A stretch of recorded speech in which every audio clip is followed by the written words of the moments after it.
Yeah. So if we're not willing to get involved in our own community, we want to keep the door shut of the church, then what good are we doing? Yeah. So my theory is, and what I believe God's calling me to do is to step out in faith and be willing to get my head chopped off simply for being a Christian.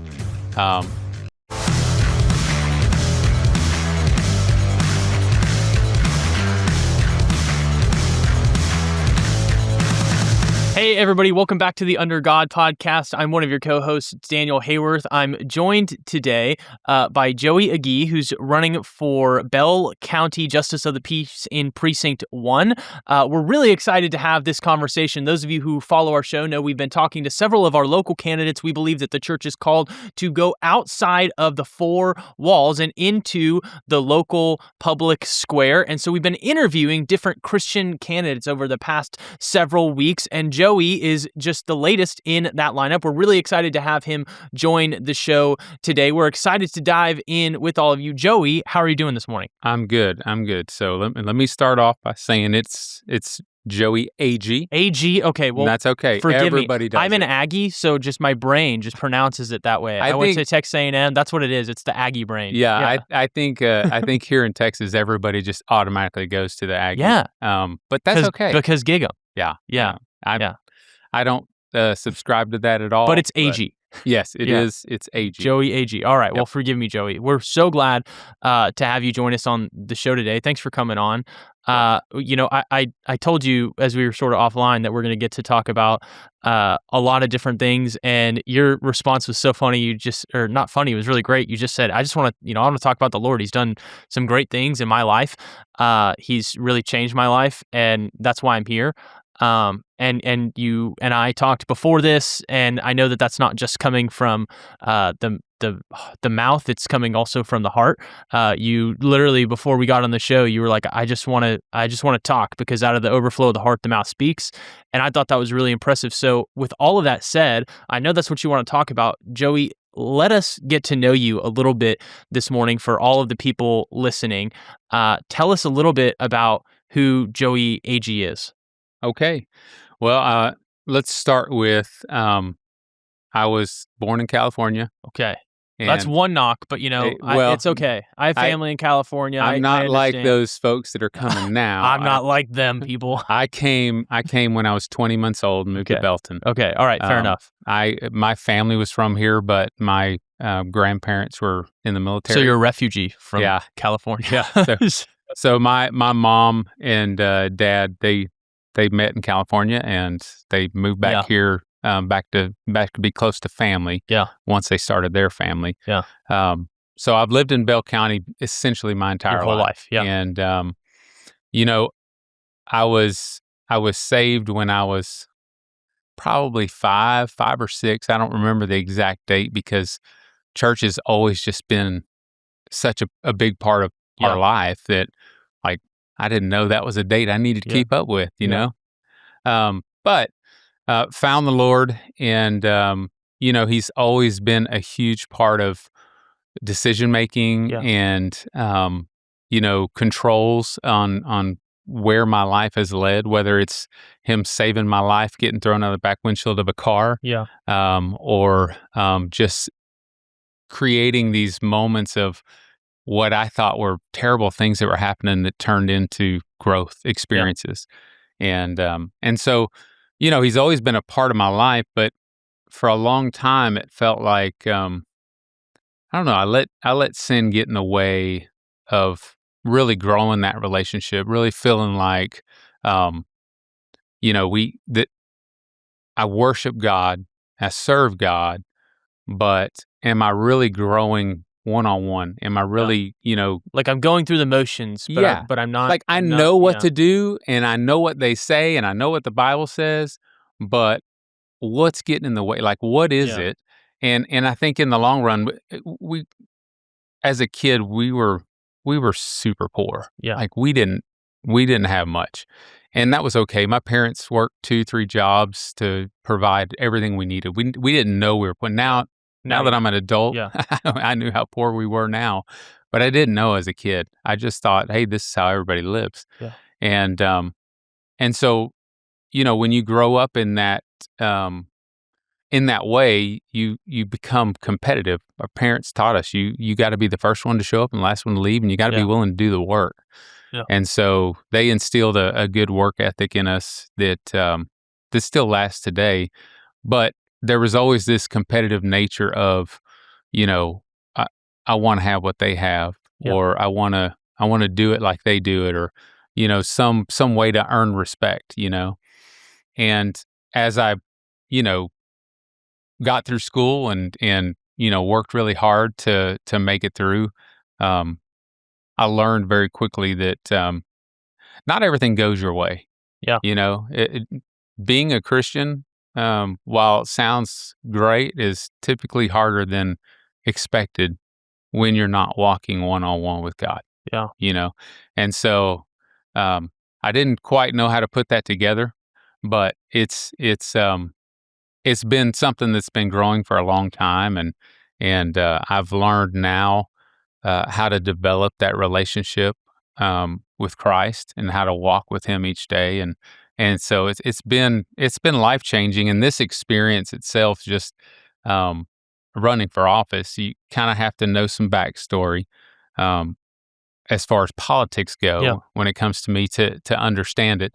And so I don't want to get too deep into that, but the one thing that I tell people every time I get up to speak is that, the one thing that you need to know, the first thing you need to know about me is that I'm a follower of Jesus Christ. Yeah. And that's the rock I stand on. So when did that, so you wrestle through this, hey, I feel like I'm kind of going through the motions part of your life. That's more when you're a young man, though, you think? Or when is that really something that you're actively thinking about and trying to work through? I think, there's sections. You have your ups and downs throughout your faith and throughout your walk. And so there's these moments of doubt, or these moments of trying to earn worldly things, or live in the world rather than focusing on Christ. And it really, he's always played a big part. I mean, I was always that kid that, was, if he wasn't playing sports, he was at church. Yeah. And I mean, I literally, everyone thought I would be working for a church at this point in my life, and that I was going to be in the ministry. God never called me, directly to that. And I always wondered why. Like, I listened. I listened to Him and let Him lead me in places. But as the days went on, I got very involved with the city of Temple as an engineer for AT&T. Okay. I've worked for AT&T for 26 years. Yeah. And as the engineer over this area, I had to get pretty involved with the cities and the areas and know what was going on. And so as I got more and more involved, I got to know some of the leadership and some of the officials in place. And it was actually recommended, by an outgoing leader that I should think about running for, something. Well, I mean, he was specific about what I should run for. You're still with AT&T now? I'm still with AT&T right now, yeah. And I didn't, like, at that point in my life, I typically would have said, well, I'll pray about it, and actually would. There's plenty of people out there that say, I'll pray for you, or I'll pray about it. And it's just lip service. It's lip service. Yeah. But normally I would spend time praying, but I tell you what, my pride was like, yeah, I should do that. Yeah. And I learned in my first time to ever run for an office that I wasn't ready. Yeah. I wasn't ready emotionally. What did you run for? I ran for city council. Okay. In Temple? Yep. Yeah. Yep. Okay. And I wasn't ready emotionally. I didn't even have really a platform. Like, everything's going in a great direction. I like the way it's going. I want to keep it going that way. That's not much of a platform. Yeah. But I learned a lot from that. And, the second time around, and I say the second time around, it was 3 years later, the guy that beat me the first time had stepped down for personal reasons. And so it was just an open office. And I was like, well, guess I need to do this again. And again, it was one of those things like instead of going to God with it, I was like, I've already done this once. I learned a lot of lessons. Let me do it again. Yeah. And immediately you start getting those doubts, and Satan starts throwing those doubts and those things on you, like you're not really good enough to do this. Yeah. Like so God interceded on that one. We had about 3 months left of the campaign. Yeah. And it was looking really good, and I was working hard. And my youngest son, I have 5 kids. My youngest son, we found that he had a brain tumor. Man, sorry to hear that. And so, life completely changed at that point. Yeah. Like election, what? I don't care. Who cares? The most important thing was being there for my family and being there for my kids and my wife. And so you just dropped it. Is that right? I didn't drop out. Yeah. But I definitely wasn't doing anything for the campaign. He had to have brain surgery and had to go through some things and was in the hospital. And so we focused on that. And, that was the first time in, probably the last 3 years where I dropped everything. Yeah. And hit the floor, hit my knees and said, okay, God. How long ago was that, Joey? 7 years ago. 7 years ago. Yeah. So 2019. Yeah. Yeah. Just before COVID. How old was he at the time? 10. He was 10. Yeah. Okay. So he's 17 now. He's 17. He's a senior in high school at Lake Belton High School. Yeah. Okay. Well, I want to ask you about your family, because you were talking. I know. No, it's great. People want to know that. I want to know that. Tell me about how you met your wife. Tell me about y'all's story. Sure. Let me get to know the Agee family. The family side of it. Yeah. My wife is, she's very quiet, and mine is too. It's okay. Yeah. So, I don't talk about them as much as I'd like to, but it's simply because she's normally one that says, you don't have to talk about, you don't bring me up. But I met my wife at UMHB. I graduated high school in 1995 from Salado High School, and my mom worked at University of Maryland Baylor, and I was going to join the military. My grandfather was a huge part of my life. He's a retired Marine. Here, you're at Fort Hood. It's like right. And I knew that he wanted me to be a Marine, and so I went and talked to the recruiters. And at that time we weren't in any wartime stuff. Nothing was really going on, and they said, well, any injuries to speak of? And of course, I had blown my knee out, and I'd had broken both my ankles twice, and just accident-prone kid, right? Sports and kid stuff. Yeah, they basically said, we don't need you.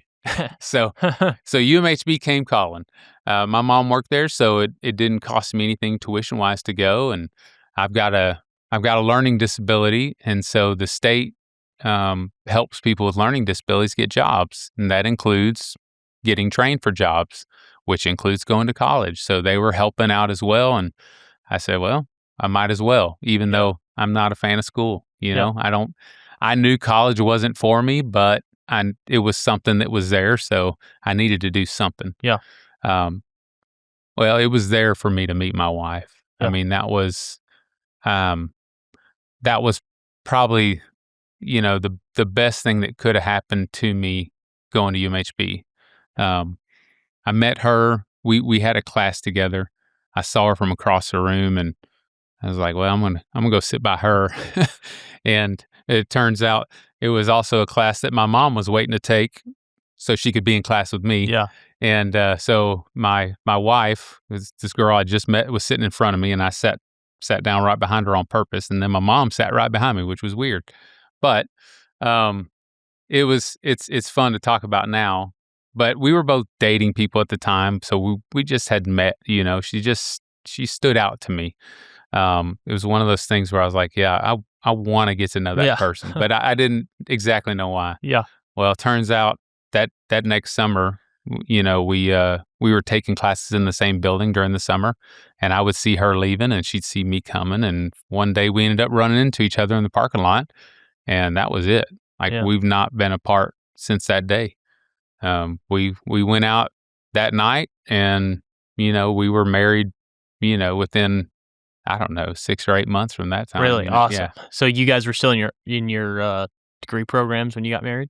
Well, I told her, I said, let's get married because I shouldn't be in school anyways. I'll go to work. Yeah. You finish. She was almost done anyways. Yeah. And so she graduated the December after we got married. Yeah. And so she's been teaching ever since. She's been a teacher for 27 years now, 28 years, and I guess almost 29 now. So yeah. But we have 5 kids. Oldest is 26, youngest is 17. And they grew up in Temple, as far as the city of Temple. All of them at this point have gone and graduated from Belton schools, as far as high school goes. And it's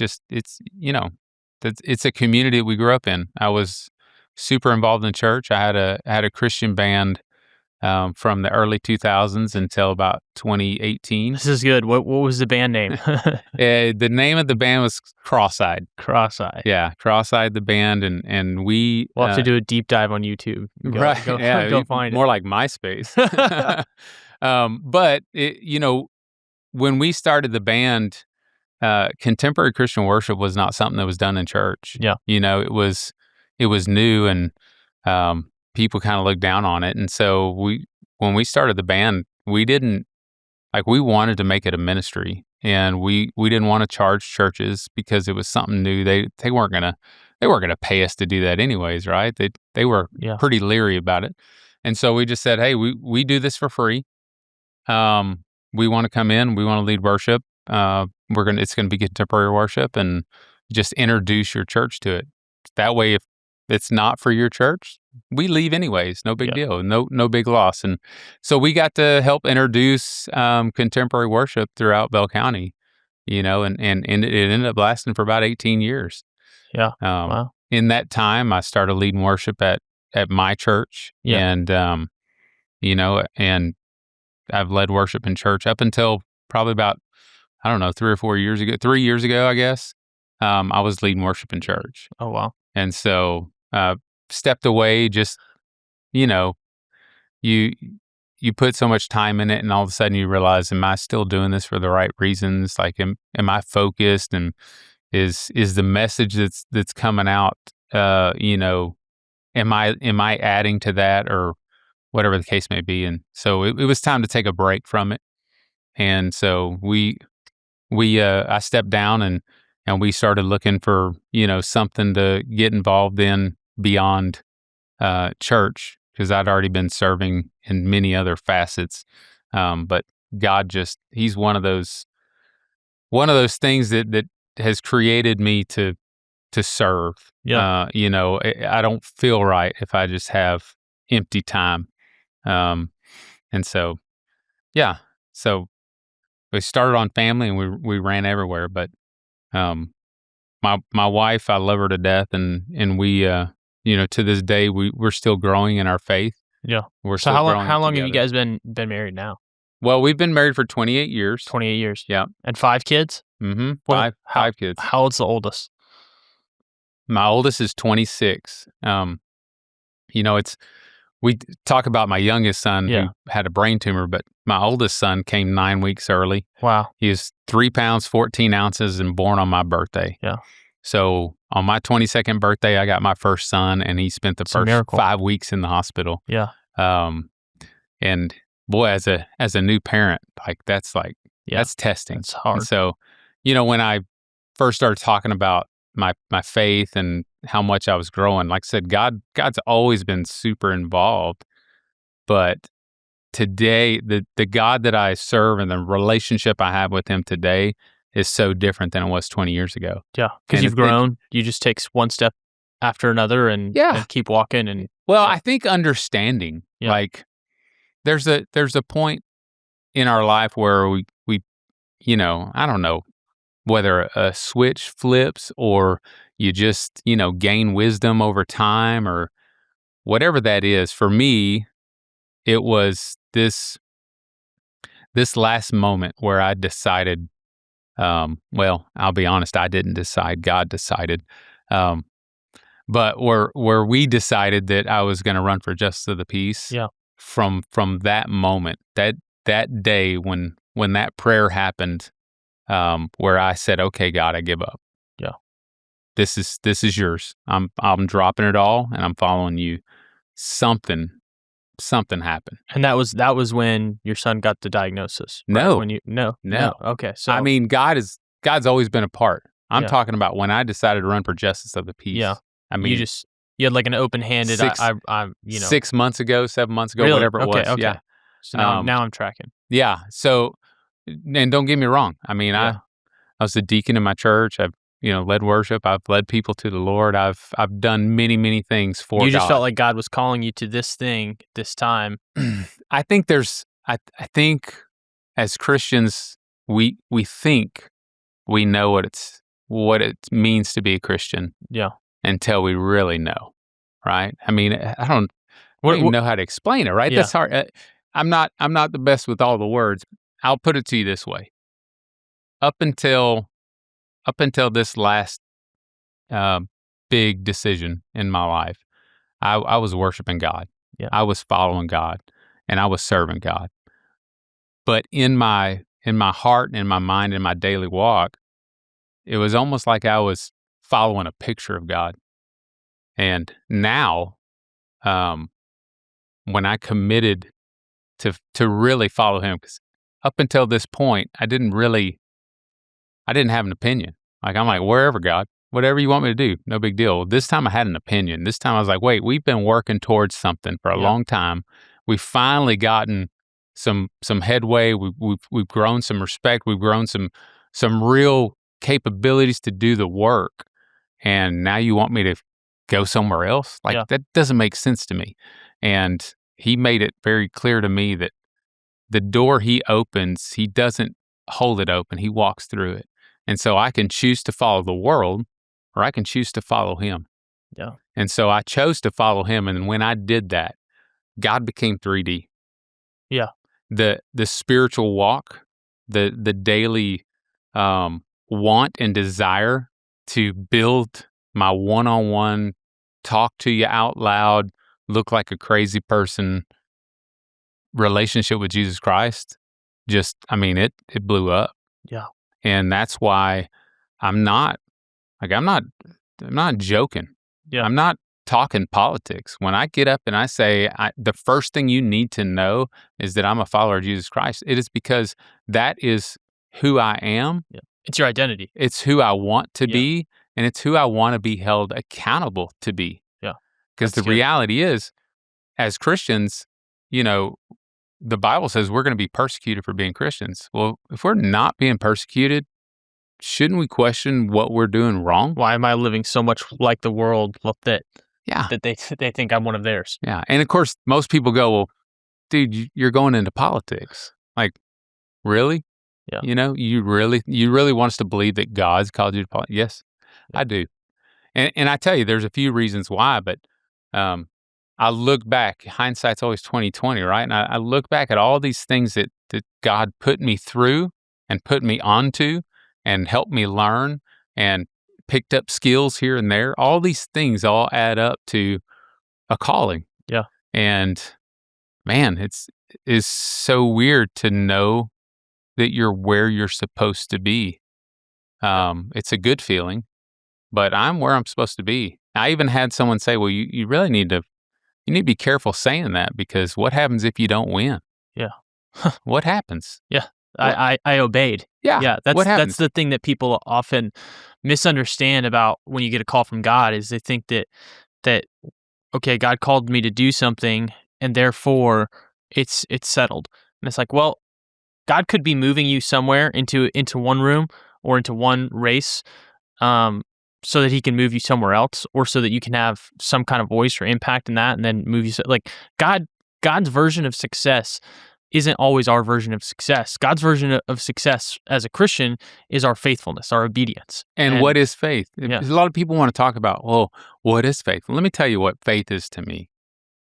I don't know how biblically sound this is, but faith to me is not knowing where the next step is, because I have faith that it's a step that Jesus is making for me. It's a step that the Holy Spirit's lead me in.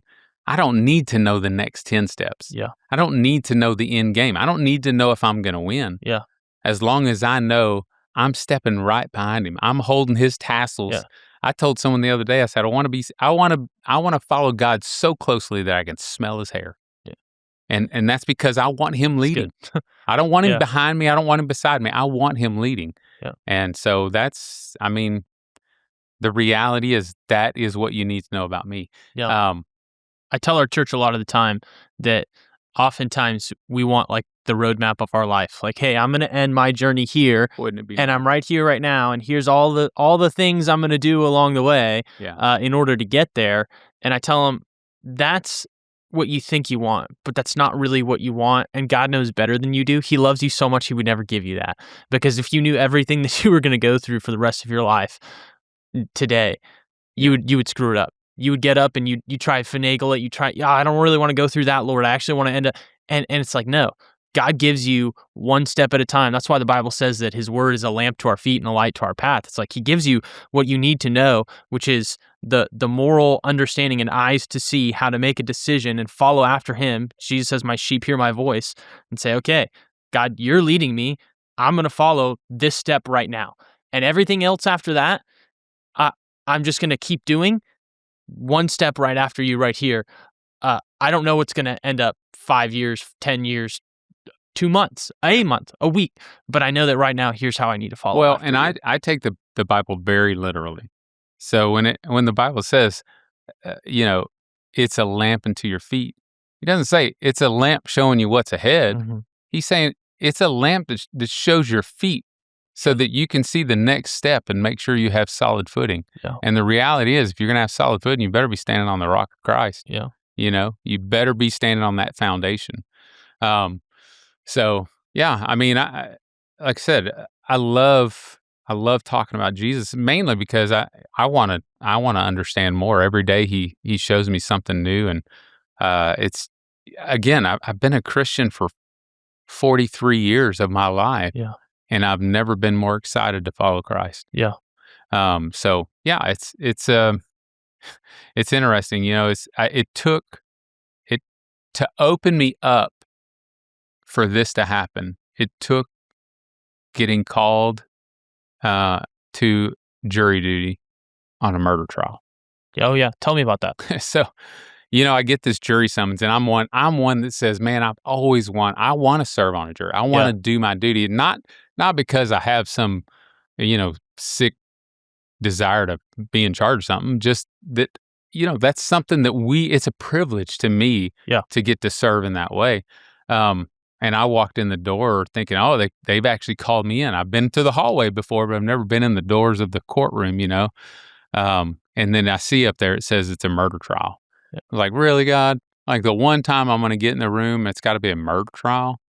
But it was interesting. All those parts all played together, but we took a lunch break before they'd even picked us, and had lunch with some friends, and they happened to work for the county, and the existing judge that's in the seat now was there, and I had to get back, so I didn't get to hang around and talk much. But that lunch opened the door that I ended up getting a few texts that afternoon saying, hey, this happened after you left.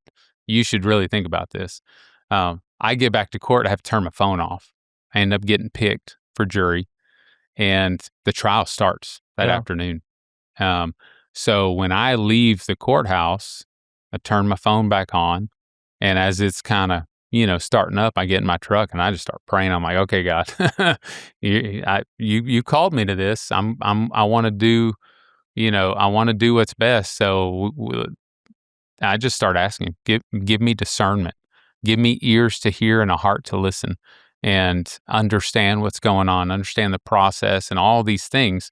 And then he says, it's, he's like, look at your phone. Like, my phone's dinging and I don't care. I'm really praying. He's like, look at your phone.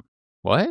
Like, why would I want to look at my phone right now? And I'm thinking, okay, this is not, maybe I'm I'm not praying hard enough here. Maybe this isn't God. I'm paying attention to my phone. Well, I look at my phone real quick, and it's text messages from people saying, "Hey, this JP job's coming open. You should think about doing it." And I just kind of scoff at it and toss my phone over in the seat and go back to praying. And I start driving home, and I'm just talking out loud to God. And we're talking about the trial. We're talking about what's going on. We're talking about, not having preconceived notions and things like that. And he just keeps putting it back in my head, like, "Hey, what'd your phone say?" Like he didn't know. I don't know. It's so weird. I didn't hear audible voice, but man, we're having this conversation. And I kept saying, "God, is this my pride getting in the way here? Or like, are you really wanting me to talk about this? You really want me to go over this?" And he, he made it clear that this was going to keep coming up until we really had a real conversation about it. And so I said, "Okay, well, what does this look like?" Because like we have a direction we're going. We've worked with the city on many different boards. In some ways proving myself that I'm capable of doing certain jobs and being a person that can be relied on. Finally reaching a point where I felt like, we're ready and prepared to run for city council. And he made it very clear to me that he opened this door. He put all this in motion. And he wanted me to follow him in this. And it took a lot of prayer and back and forth. And I even asked him, I was like, "God, if this is really you, I need some confirmation. Like I need to know." And talk to a few people to kind of do some research and figure out what the job entails, what goes into it. And got some really good confirmation back from people that I trust to give me the honest truth. And is this something that I should be doing? Is this something I shouldn't do? Yeah. And they encouraged beyond just, stroking somebody, as far as like, "Hey, yeah, you could do this. You should do this. You're the right person for it." And so with that confirmation and God saying, I told you, we chose to do this. And it was a choice that, I had to talk to my wife about and say, "Hey, this is a whole different ball game. Yeah. We're used to some of this, but it's a different level. It's we're going to have to raise money. It's party affiliations and things like that. And we've not had to deal with that, Yeah, so tell me a little bit. So when we had Buddy on the show, he talked to us a bit about what a justice of the peace does. And for all of our listeners, I encourage you guys to go back and listen to that episode too. Buddy's an elder at our church. You're both running for justice of the peace, but you're not running against each other. So explain to our audience, kind of, you're both in Bell County. Explain what your district actually encompasses, how sort of the precinct system works for us as a whole here in Bell County. Yeah, that leave it to government to make it confusing, right? Yeah. Exactly. It's funny. It's even if you try to go and look at a map that the county provides, it is not easy to figure out what you're looking at.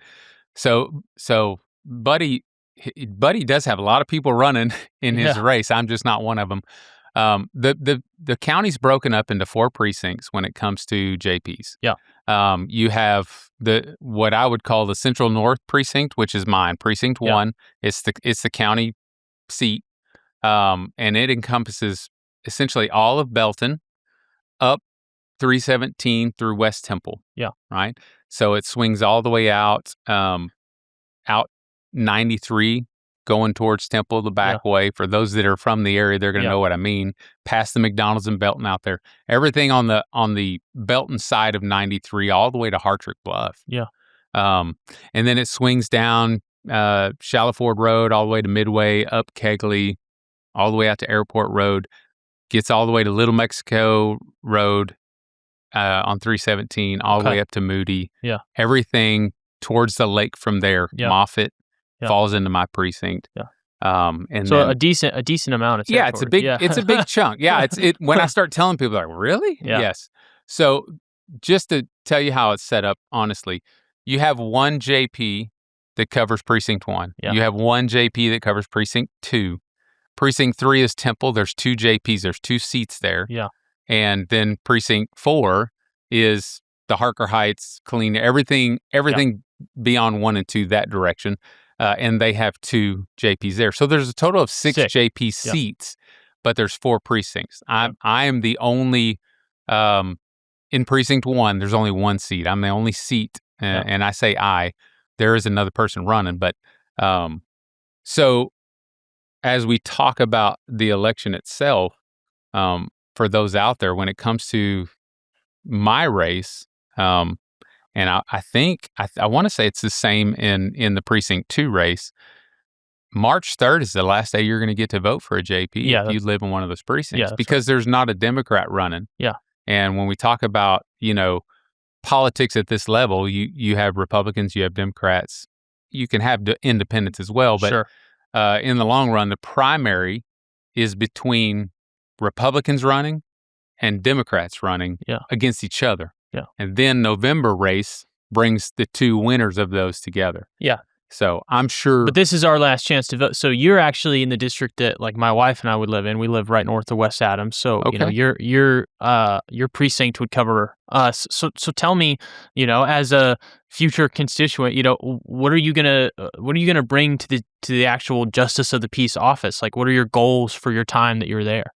Well, the number one goal for me is to be able to serve as someone who knows what they're there for. Yeah, which is to serve. Yeah. I don't. Part of my daily prayer is, God, as you teach me, don't puff me up.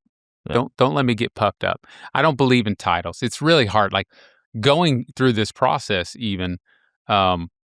I find myself calling other justices of the peace by their name instead of judge whoever or things like that. And it's tough because I don't put a lot of stock in titles. I don't put people on pedestals because they will fail us. We're all sinners. There's no way around that. The Bible's clear about it. That's the whole point of Jesus dying on the cross. They already know. He's already died for all of our sins. He's already taken that burden on. Basically Jesus told us, over my dead body will you go to hell. So you have a choice to make. Yeah. But beyond that, I want to be able to serve people as Christ served, which means that I want to be able to do what's best for our citizens, our agencies, and those throughout the county. Right now, the judge that's been in there has been doing it for 32 years. Yeah. And I'm sure he does a tremendous job. To be in there for 32 years, that's good for him. But God's called me to this office, and what he's prepped me for is he has given me the ability to learn how to be efficient. Okay. He's given me the ability to... Yeah, because you've been working as an engineer for 26 years. Well, not just an engineer. I mean, with AT&T, I've gotten to do a lot of different things, from splicing, locating, I was a lineman for 9 years with AT&T. Oh, really? Wow. I know what hard work is. I know how to work hard. Yeah. I come from a background in a family that had nothing growing up and am willing to do the hard work. And again, as you look back on all your experiences, you see where you are now and why God has prepared you. All the things that you've been through was in preparation. Right now, I'm a senior technical project manager is my title. Yeah. I manage all of North Texas. Wow. Thousands and thousands of customers, thousands and thousands of construction projects from inception to completion to those customers now going to sales. There's a lot involved, and my number one function in that is to find,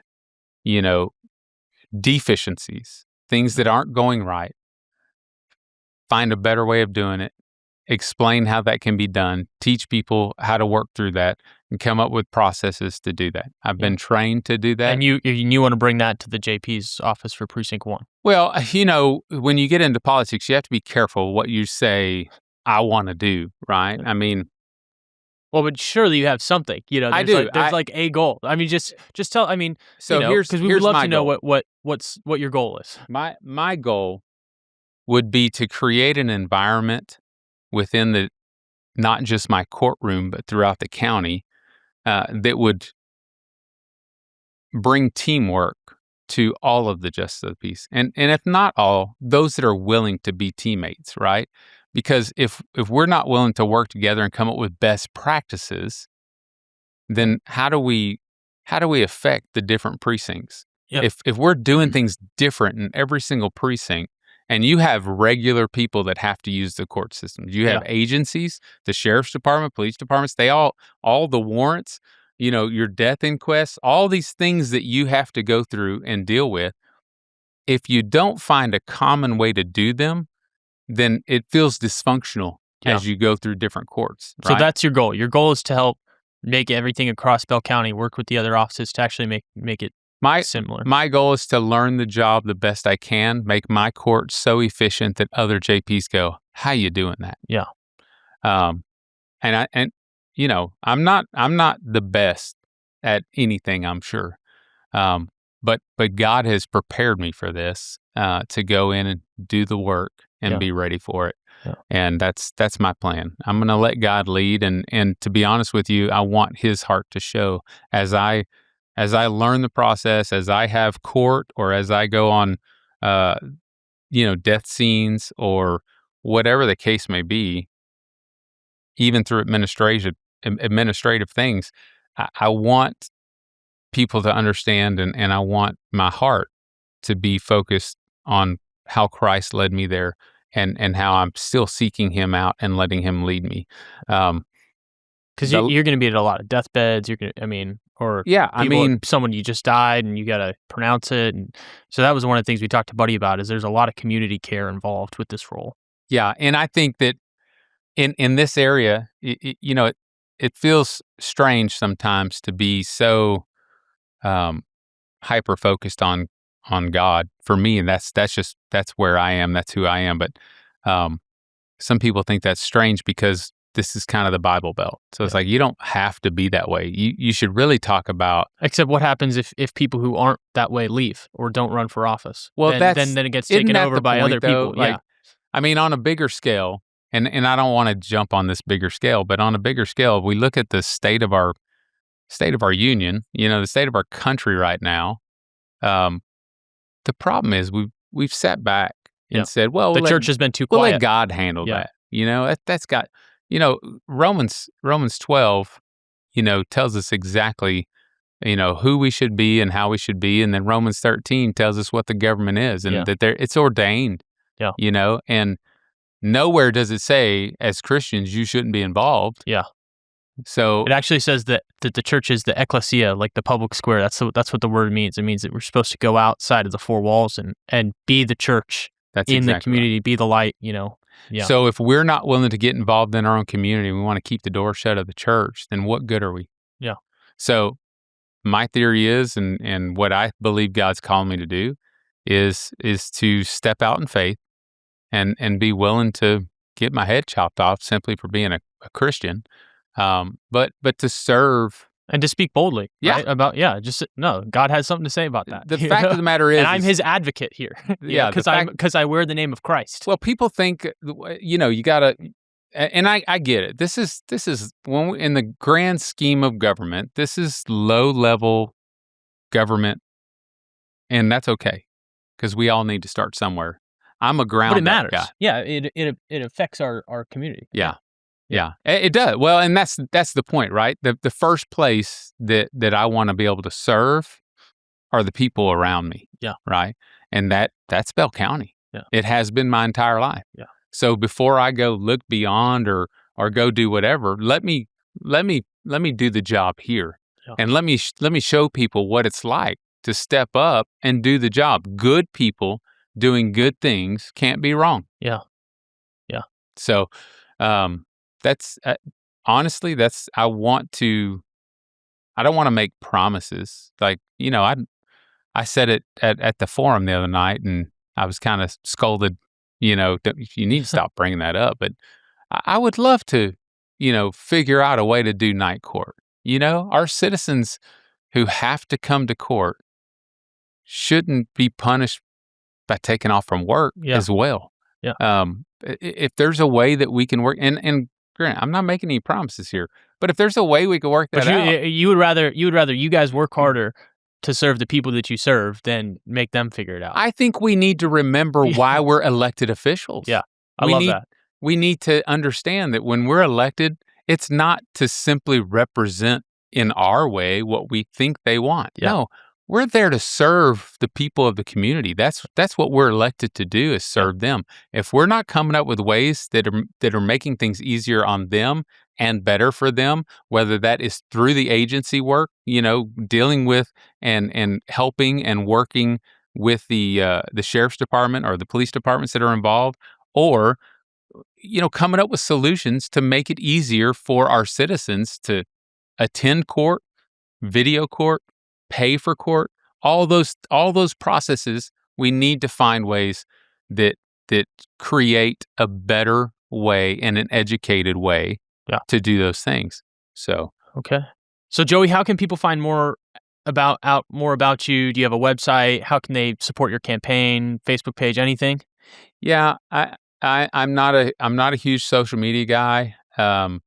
I have social media simply because I have an 80s band, and that's kind of part of the game. That's part of it. Some of the boards that I'm on that I serve on, you have to have that social media. But so we do have a Vote Agee page on Facebook. Okay, Vote Agee. Yeah. Okay. And we also have a website, AG4JP.com. AG4JP.com. Yeah. So AG, your last name, the number 4JP.com. Well, you can spell it out too. I went ahead and did both. Oh, okay, great. I don't want people to be confused, so All you right. type it in, you'll be able to find us either way. All right. Sounds excellent. Well, hey, Joey, thank you so much for joining the show today. I can't wait to see everything that God does in your future. We're going to be watching closely and walking right alongside with you. So thanks for coming in today. And thank you, everybody, for joining us for the show today. We cannot wait to be back with you next time. Until then, I'm Daniel, and this is the Under God Podcast. Thank you for joining us today on the Under God Podcast. If this episode encouraged you, share it with a friend or family member. Your support helps us reach more people with God's Word. Be sure to subscribe on YouTube, Rumble, Spotify, Apple Podcasts, and at undergodpodcast.com so that you never miss an episode. Follow us on Instagram, Facebook, X, True Social, and TikTok for more content, behind-the-scenes moments, and faith-filled encouragement throughout the week. We want to hear from you. Leave a comment, join the conversation, and send us your questions. We will be answering them in upcoming Q&A episodes. Until next time, remember to think biblically about the things that matter most.